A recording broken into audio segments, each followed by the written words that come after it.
Career জুড়ে বিতর্ক লেগেই ছিল সাকিব আল হাসানের, তবে সবচেয়ে বড় বিতর্ক বোধহয় সৃষ্টি হয়েছে দেশের রাজনৈতিক পট পরিবর্তনের পর। তার নামে হয়েছে মামলা, পড়েছেন রোশানলে। সেই মামলার কারণে এখনো দেশে ফেরা হয়নি।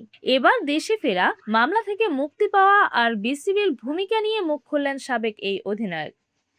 এক সংবাদ মাধ্যমের সাক্ষাৎকারে সাকিব জানিয়েছেন, মামলা মোকদ্দমার ফয়সালা হয়ে গেলেই দেশে ফিরে আসবেন তিনি, তবে সেজন্য বিসিবির সহায়তাও চেয়েছেন। তিনি বলেন, আমি আশাবাদী, সবসময় একজন আশাবাদী মানুষ ছিলাম। আইনি প্রক্রিয়াগুলো কাজ শুরু হয়েছে, এখন যত দ্রুত সম্ভব যদি আমি সমাধান করতে পারি, চেষ্টা করছি দ্রুত যেন সমস্যাগুলোর সমাধান করতে পারি। এখন বিষয়গুলো যত দ্রুত সমাধান করা সম্ভব হবে, আমি তত দ্রুতই ফিরতে পারবো। মূলত বাংলাদেশ ক্রিকেট বোর্ডে উদ্যোগ নেয় সাকিবকে দেশে ফেরানোর, যেখানে সহায়তা করছে ক্রীড়া মন্ত্রণালয়। সাকিব জানান, আমি যতটুকু জানি বিসিবির মাধ্যমেই যোগাযোগ হচ্ছে, আমার সঙ্গে সরাসরি কোনো যোগাযোগ হয়নি। আর বিসিবির সঙ্গে মাঝে মাঝে হয়, মাঝে মাঝে হয় না, এরকম অবস্থা। কাজেই নিজের উদ্যোগে সবকিছু করার চেষ্টা করছি, বাকিটা দেখা যাক বিসিবি কিভাবে তাকে আরো বেশি সহায়তা করতে পারে।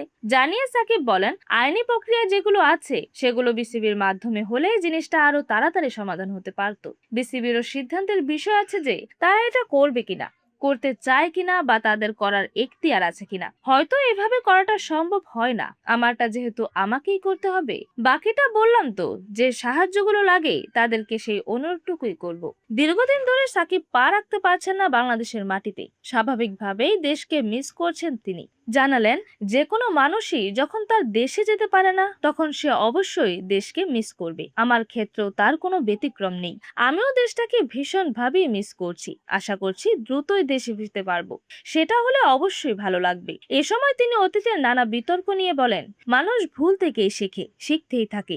সেই জায়গা থেকে আরো নতুন নতুন জিনিস শিখতে পারছি।